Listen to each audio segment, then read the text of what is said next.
Hello and welcome to Trends with LJE, your #1 program where we dive deep into the nation's biggest stories, explore policy shifts, societal changes, and celebrate national achievements.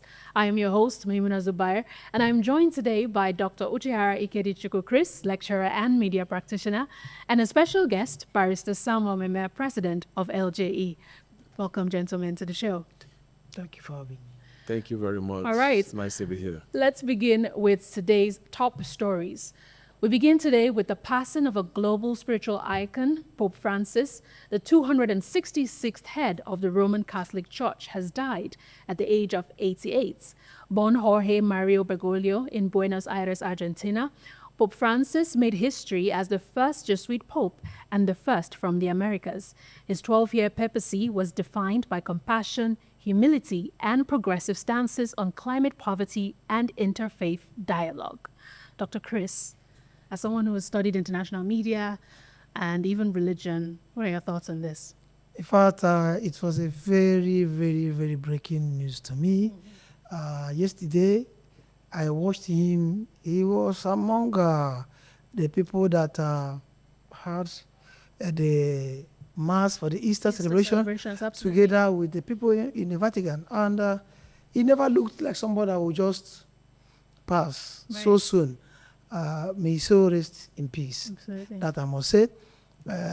Pope Francis, during his time on earth, lived a very peaceful life, and somebody that upheld the tenets of Catholic. He was a Catholic to the core. He was peaceful, and he preached peace.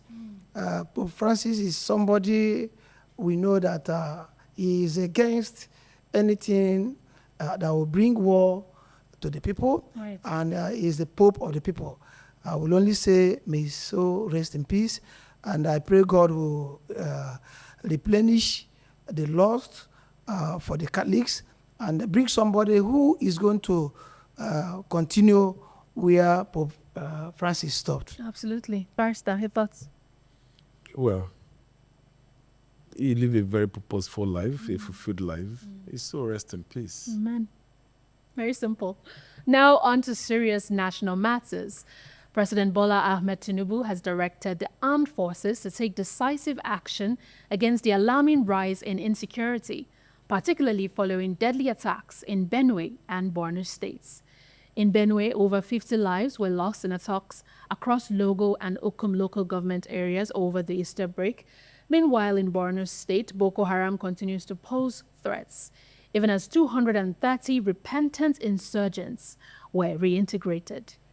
Dr. Chris, how can we maintain a balance between, the issues, and specifically regarding the violence that we have encountered, over 280 lives lost over the past 3 months across Benue and Plateau states, and, having the president having to reiterate that they are going to stamp out evil when it seems there's no evil being stamped out. Also, how do we juxtapose the consistent attacks by Boko Haram in, the far northeast and the reintegration of former members into respectable society? Let me start from the last question you asked concerning the resurgence of the Boko Haram in the far north, Borno to be precise. I'm going to say that is as a result of the Niger Republic, who I feel is no more with the regional bloc ECOWAS. Right. And being that they are matching the Boko Haram in that area of the country, what the Boko Haram has to do is to go to the place they feel they can come in without any pressure, Right. where they cannot be matched, militarily. So Nigeria seems to be the place they will come in, and that is why you are seeing the resurgence back in the Borno state. So coming to the area of what our president said, that is going to release, going to march and whatever. Stamp out evil. Stamp out the evil of Boko Haram and insurgents and terrorists. We have heard so much of that from him, and nothing has happened after all those command or all those kind of word from the presidency. In fact, the whole thing is politicized, if I am to say, and that's the reason they are not matching it with action. Imagine a president of a nation giving command to the military arm of his government, and nothing is done. Yeah, all you hear every day is people are being killed as if they are animals. It is no more a news to say that people are killed in Nigeria. It's a norm. It's normal to hear that. And the president is there. The government of the day is there, not doing anything. Only what it does is to say they will march, they will do. In fact, I am tired of commenting on this kind of a thing. Right. Barrister, from a legal and human rights standpoint, what safeguards, speaking specifically on this Operation Safe Corridor, where they reintegrated former terrorists into polite society, what safeguards can be put in place so that they don't go back? Are there any watches that they will be put in to make sure that these people do not fall back into, the same situation that brought us to where we are? That's one. And also, I would like to know your thoughts on this consistent situation in Benue and Plateau. We were talking off mic earlier about your thoughts, specifically if there's some underlying issues that we're not actually focusing on. I'd like to hear your thoughts on this. Well, I would like to start from the last one. When you look at, except we need to tell ourselves the truth, we know the issues leading to the killing in Benue State. And oftentimes, you begin to wonder, ask yourself this question: how do they get here? We are in a country where we all know the problem. We have an idea about the solution, but we don't want to take the right decision. In the case of Benue, Benue is having issues with ethnic cleansing. Right. As a result of the Fulani S-men. We must call a spade a spade. Now, these guys have gone beyond Benue. You go to Delta, I'm from Delta.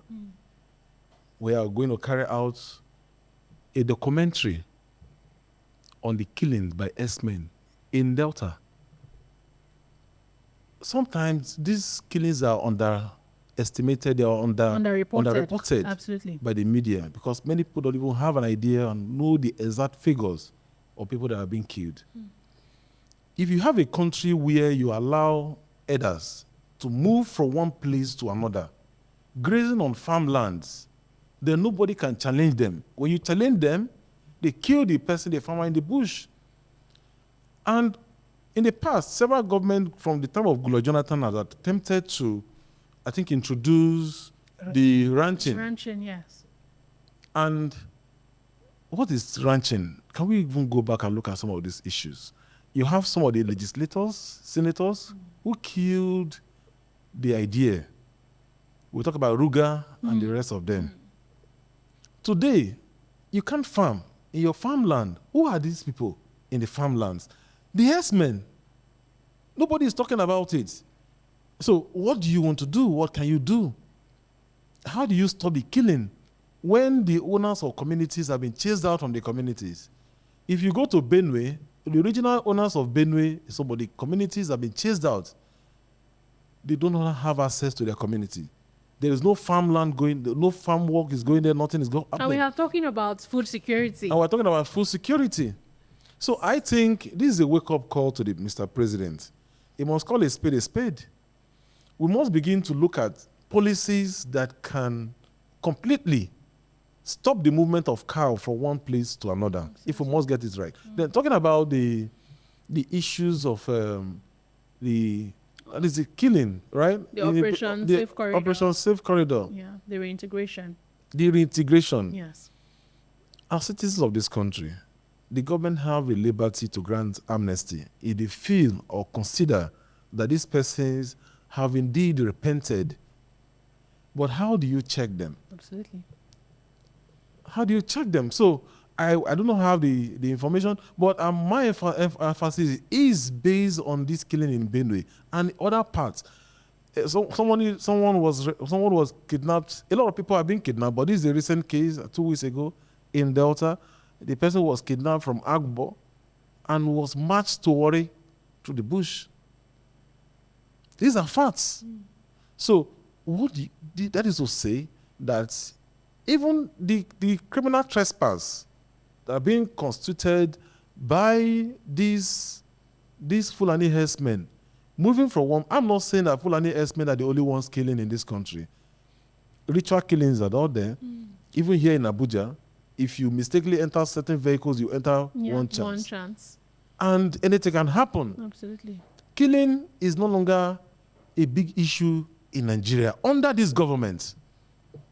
Under this government is on the increase. So I think the government has so much responsibility. This has not to do with the Nigerian police force. Of course, they are already overworked. Right. The government must take decisive decisions, take the right policy that can completely eliminate these criminals from the bush. Then we'll begin to have some relief. Absolutely. Moving swiftly along, over the weekend, social media and the news was abuzz with reports that Vice President Shettima was denied access to the presidential villa. The presidency has since issued a strong denial, labeling the reports as baseless and mischievous, aimed at discrediting the administration. President Shettima is currently on his way to Plateau State to pay a visit following these killings that have occurred there over the past couple of weeks. What are your thoughts on this purported rumor?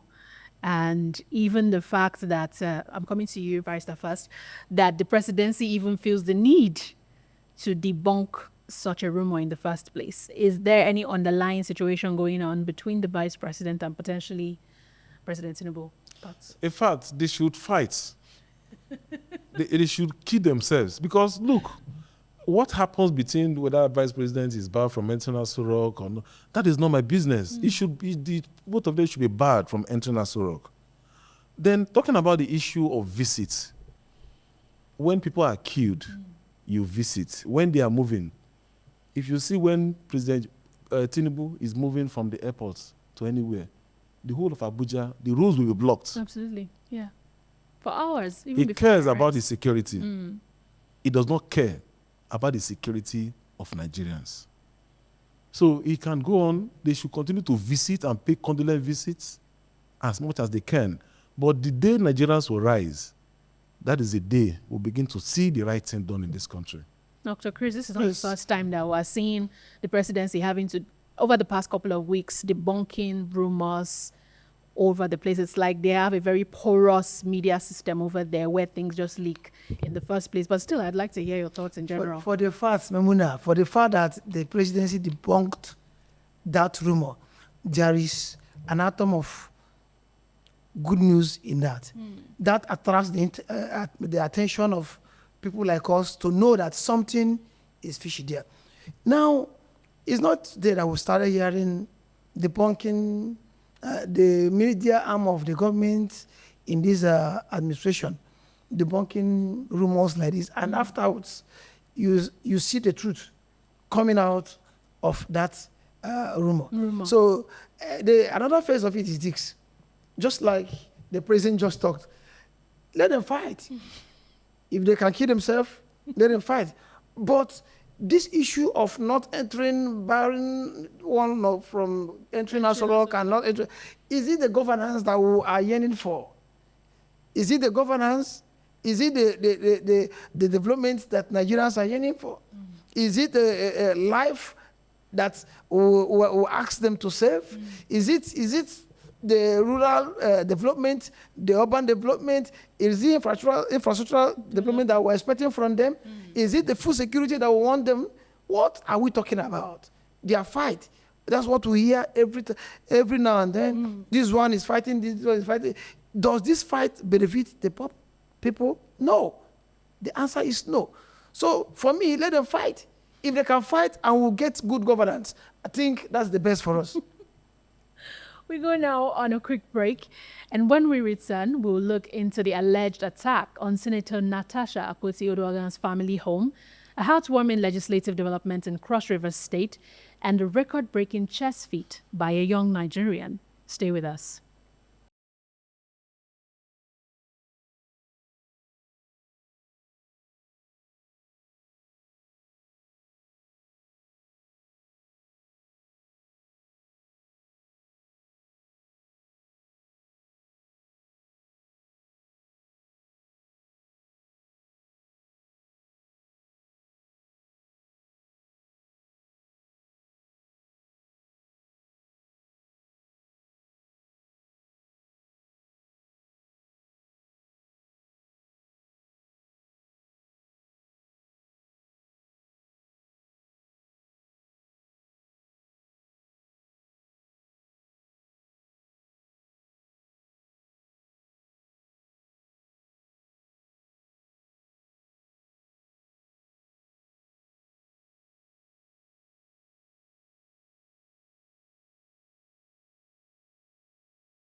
Welcome back to Trends with LJE.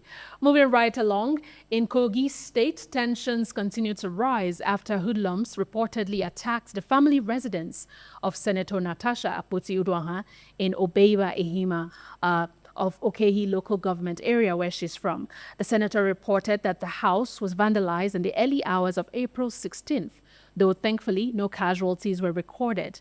The Kogi State Police Command has begun investigations. Dr. Chris, we were talking about this off camera. Yes, I'm interested in this news. This is an issue that happened on the 16th of April and is making news after, say, about 5 days. Let me ask us this question. If this thing happened to Akpabio, the Deputy National President, the likes of Mr. President, will this not make news immediately? It will be breaking news. Yeah. Now, after 5 days, it came up to become a news that the Nigerian police is now interested to investigate. In fact, when I saw this, I had to make a quick fact check. And information reaching me was that truly the house was touched, it was vandalized. What are they looking for? Does Natasha live there? No. She doesn't live there. What is their interest? You know, and of all the houses around that place, is that place that somebody went, something is fishy in that. But let's see how it pans out. And let's hear from the Nigerian police what will be the outcome of their investigation. I think it can be argued that because of the lean on how much they can talk to the press after the court ruled that nobody should speak to the press regarding their current cases, I guess it's why we didn't hear so much. I think, Memuna, let me take it up from there. This is a different issue. This is Natasha and her house being vandalized. This is not Natasha's house and Akpabio's house being vandalized. This is Natasha's house, not something that surrounds the issue of embarrassment and whatnot. So the court's issue does not affect this area of Natasha's case. All right, Barrister, what are your thoughts? Any legal recourse? Because it's not like the people who did this were apprehended. This thing happened in the early hours of the morning, I think around 1 a.m., where they broke into the windows or broke the windows without necessarily breaking in. As we know, the house is just her ancestral home. She does not live there. Even when she's in town or back in her hometown, I'm not sure she resides there. So it's felt like a message was being sent. What can she do in terms of legality here? And what are your thoughts in general? I think if you remember, on the day Natasha was illegally suspended by the Senate President, Dr. Godswill Akpabio, he declared illegally by instructing the Inspector General of Police to withdraw the security operatives attached to Senator Natasha. Absolutely. Well, as a senator, you are entitled to security, at least some special security, even though Nigerians are not secured. But withdrawing such security automatically exposes her to danger. If during her suspension, which is still legal anyway, then she still has her security. Maybe 1 or 2 security will be in the house since it's a family home of Senator Natasha Akpoti. But they withdraw the security, so therefore exposing her. Don't forget, the Kogi State's political terrain is one of its kind. And she has alleged that some persons are after her life. That is enough for the security to provide her with some special security. Right. And also to protect her property. But that was not done. But that wasn't done. So, again, I think this lady needs, to voice out again more, but Nigerian authority must again recognize that she needs to be protected, and Akpabio should not think that he owns Nigeria. This is a senator elected by the people, and we can see all the kangaroo method of trying to, gather signatures, forge signatures, to recall her. We are living in a state, in a country that is already being captured by a group of people. And we're getting this feeling more with this present government. why the people are suffering, instead of you to think about, bring up ideas on how you can grow the economy, reduce the suffering, you are calculating political attempts to kill people. I mean, it's quite disheartening. this is very, it's very, I pray and I hope that Senator Natasha should be able to fight for her right. And I also encourage the people of Kogi, where she's serving, to stand up and support this lady. Absolutely. Moving on to more heartening news, a rare but commendable legislative story comes from Cross River State, where the House of Assembly passed the Senior Citizen Center Bill. This law seeks to establish safe residential centers for aged citizens without family support, a much-needed step in a nation with poor elderly care structures. Barrister, what are your thoughts on this? I feel like this is such, a commendable effort on the part of the legislators in Cross River State. What do you think? Is this something that is commendable enough that we can upscale to a national level as far elder care?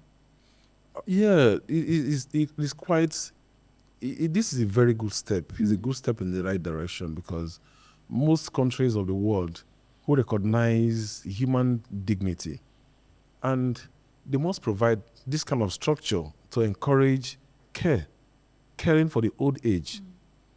And is quite very well welcome with development and right things. But this can be domesticated by states first at this level, where various state governments, everything must not go to the federal government. The states who recognize and appreciate their citizens must also adopt this method. Instead of stealing the money, it should make this money available for healthcare service. Dr. Chris, this is, phenomenal and a first across our nation. Speaking about, aged care reform in Nigeria, I don't think we even have any in the first place before we have reform. The only thing we have is pension. So this is something that is novel. Do you think that implementation, as much as we are lauding the effort, implementation has always been the bane of our existence as Nigerians when it comes to policy? Do you think that this is something that can be translated effectively for the people of Cross River State? Yes. Memuna, you see, I have a double-phase approach to this issue. One of the phases is my commendation. It's one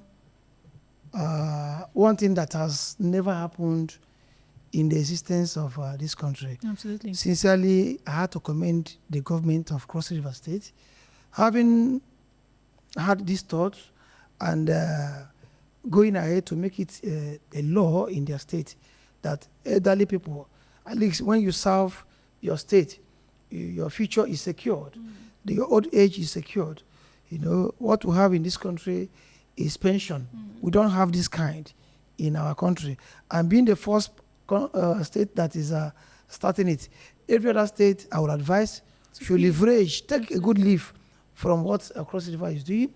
And another phase of it is, let it not be the Nigerian story, an opportunity to rip the state off, an opportunity to embezzle. Let it not be an opportunity to call the likes of the EFCC and ICPC in the nearest future for probe, So we are a good intention will be jeopardized by the implementation. Absolutely. So I commend the state government having gone this way, and I also advise them to make sure the implementation is not an issue to talk about in the future. Absolutely. And finally, a story of brilliance and grit. Tunde Onakoya, founder of Chess in Slums Africa, has broken the Guinness World Record for the longest chess marathon, playing non-stop for 60 hours in Times Square, New York. His goal was to raise $1 million to fund education programs for disadvantaged African children. This is not the first time, by the way, that Tunde has. This is his second time to attempt to beat this record, and he, did it this time around. Last week, we spoke on math, the young University of Ilorin students who beat a world record for, I think, 30 hours tutoring math. And this week, we have another Nigerian beating world records. Nigerians are always, at the forefront of things, but it's like Nigeria is the issue. I'd like to hear thoughts from you, Dr. Chris. How do achievements like this shape Nigeria? Memuna, these Nigerians these are we are the best set of people God gave the world. These are people that anywhere Nigerians find themselves, they must break records. They will break record and people will find it difficult to break in the future. So it's not this one in a million. You know, we have been doing that in the area of medical, tech, agriculture, education, sports. We are up there. Our problem has been governance. You know, when you come to Nigerians, we do it well. In the Committee of Ward, we do it well. And I'm not surprised Tunde has done it again. And doing it for the poor people. He's not doing it to enrich himself. He's not doing it for his family. He is doing it for poor Africans. And that is what I see, and I call it a total commitment to one's race. You know, total commitment to one's people. So he has done it, and he will keep doing it. May God bless Tunde. That's what I was saying. Absolutely. Barrister, what kind of institutional support can we give to prodigies like this? We talked about this in the last edition of the program, specifically about this math student who also did very well and is even still a student. What kind of institutional support, I think is the best way to put this, can people like this who are well-meaning in terms of supporting their vision to seeing how they can upscale the program that they are attempting to put forth for the betterment of the people? Well, institutional support, probably you're referring to government patronage to support and even private their ideas. And private, too. You know, these are indeed pure responsibility of governors. Right. And because he wants to support for education, right? Yes. This is, kudos to him and congratulations to his new feat. But again, when we talk about our educational system, which of course ought to be declared state of emergency rather than declaring River State as a state of emergency, then you go to some of our schools, our primary schools and secondary schools, public schools, they are nothing to write home about. Absolutely. And even those states that you feel they are doing well, because in Nigeria, in the context of Nigerian leadership, is when you construct roads and you put drainages, and that means you are doing well as a governor. No idea on how to run an economy. No structure. No innovation. No innovation. Absolutely. No educational innovation. No healthcare innovation. No ICT innovation.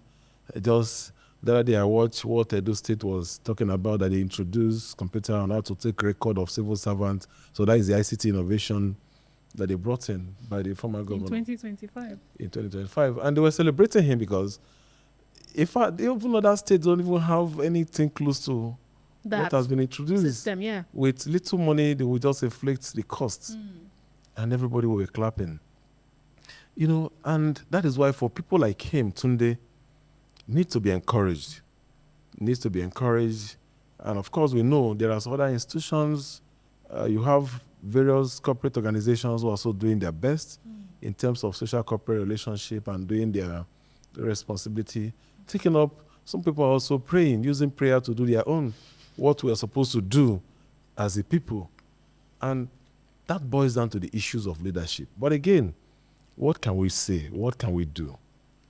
We will continue to, to agitate and the fashion out method. And the Nigerians must begin to realize, because I know you will be rather of your program, Nigerians must begin to realize that the change of leadership, if you continue to think that now they are already talking about governors are supporting and endorsing, I have nothing to do with the endorsements, whether the endorsement is for good or for personal interests.